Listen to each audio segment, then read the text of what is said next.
Вы когда-нибудь задумывались, почему некоторые книги, созданные тысячи лет назад, словно намеренно спрятаны от человечества, будто к их хранилищам не существует ключа? Почему Ватикан, располагая одним из самых масштабных архивов на планете, скрупулезно оцифровывает миллионы страниц, но отдельные рукописи продолжают оставаться в полной темноте? Нам удобно верить, что история — это прямая линия, уверенно ведущая нас из прошлого в будущее.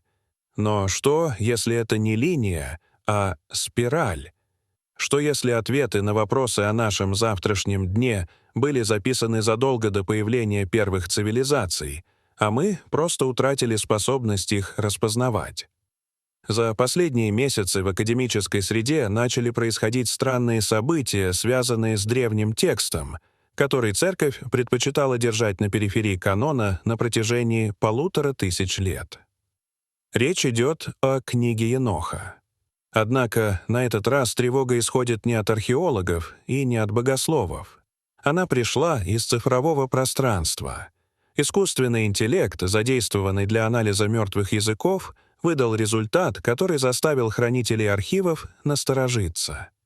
И почти сразу после этого наступила тишина, доступ к ряду цифровых копий оказался ограничен, ссылки исчезли, появились сообщения о технических работах и пересмотре каталогов. Что именно обнаружил алгоритм в древнем тексте? Почему система, лишенная веры и предрассудков, начала трактовать апокриф не как мистическое повествование, а как документ с признаками технического описания? Чтобы понять масштаб происходящего, необходимо вернуться к истокам. Книга Еноха, древний иудейский апокриф, полный текст которого сохранился на языке геэс в Эфиопии, а фрагменты были обнаружены среди свитков Мертвого моря. В канонической Библии Енох упомянут кратко. Прадед Ноя, проживший 365 лет, и «не стало его, потому что Бог взял его». Куда взял? Зачем?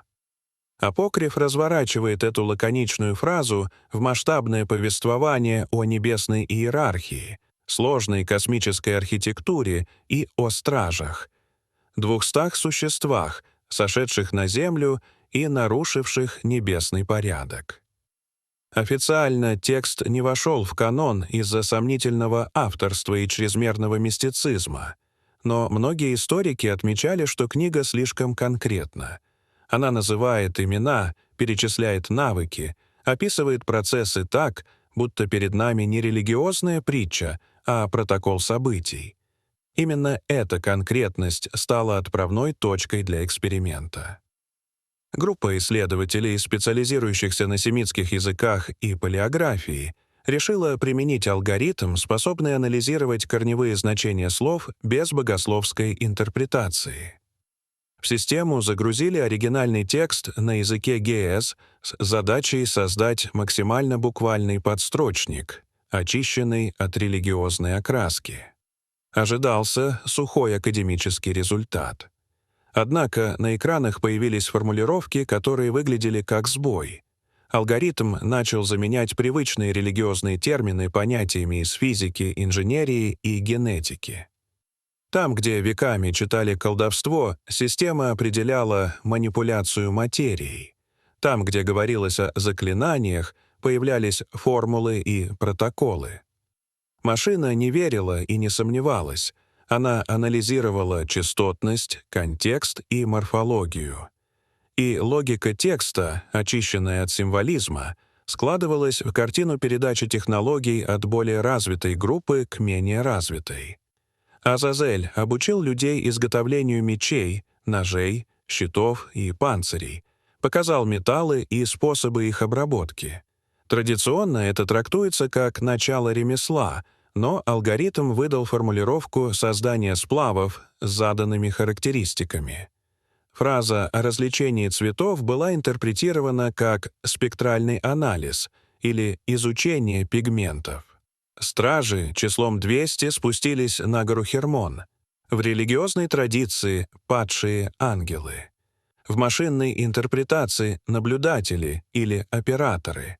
Они обучали людей законам движения Луны, наблюдению за звездами, знамениям Земли и облакам. В богословии — астрология и магия.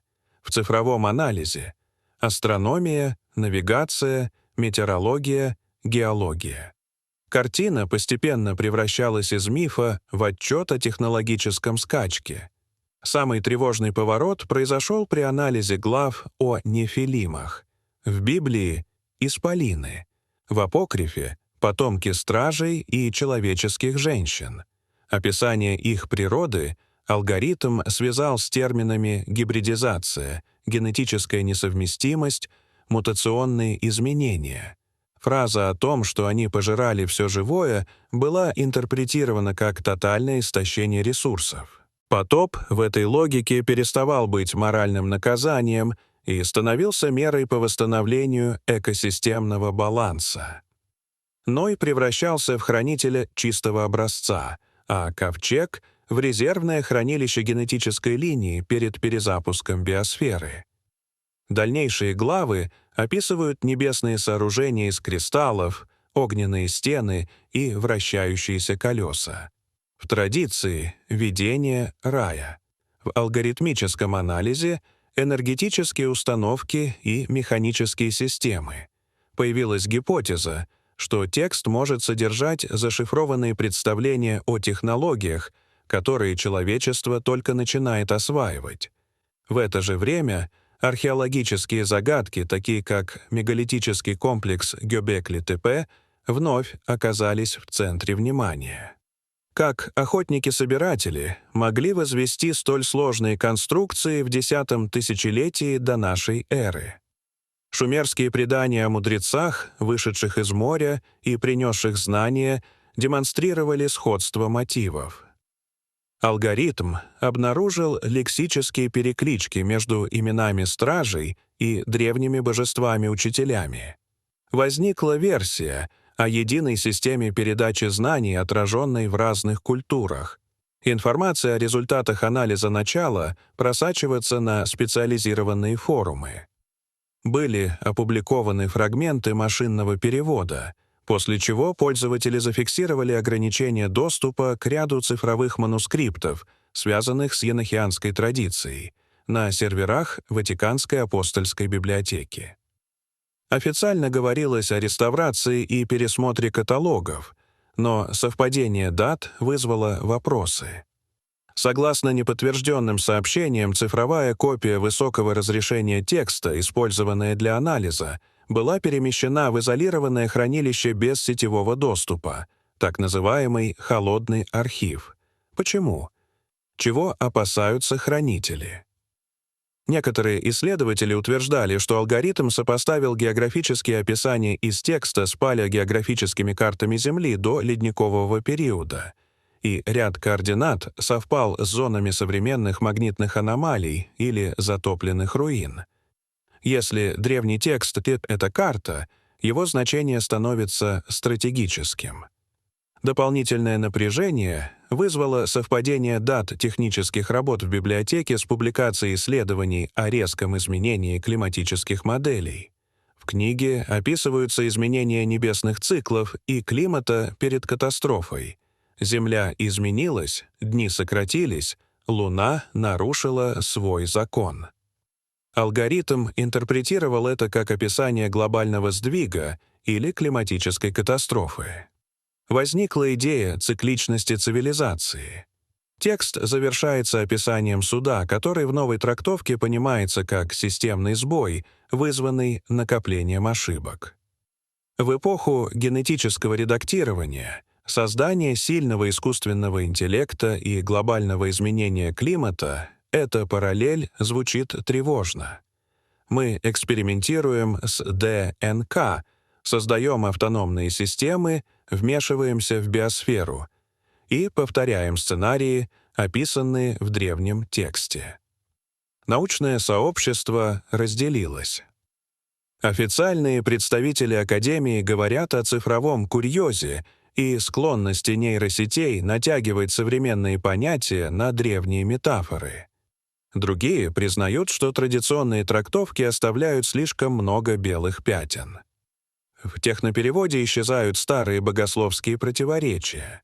Стражи становятся материальными существами, их телесность и смертность получают рациональное объяснение.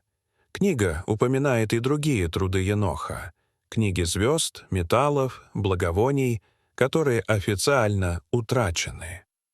Анализ перекрестных ссылок выявил фрагменты без источника, что породило гипотезу о более обширной библиотеке, возможно, разделенной и рассеянной по разным традициям. Если собрать эти фрагменты, может сложиться цельная картина до потопного мира. Остается главный вопрос: является ли все это цифровой иллюзией, созданной алгоритмом, или перед нами альтернативный взгляд на древний текст, отражающий реальный страх перед повторением цикла? История книги Еноха, искусственного интеллекта и закрытых архивов стала зеркалом нашего времени. Возможно, дело не в сокрытии тайны, а в том, что человечество боится увидеть в древних строках отражение собственной жажды власти над природой. Если текст действительно был предупреждением, успеем ли мы его понять до того, как начнется новый дождь? Дорогие зрители, что вы думаете об этой истории? Расскажите, пожалуйста, в комментариях. А если вам понравилось это видео, то ставьте лайк и подписывайтесь на наш канал. До свидания.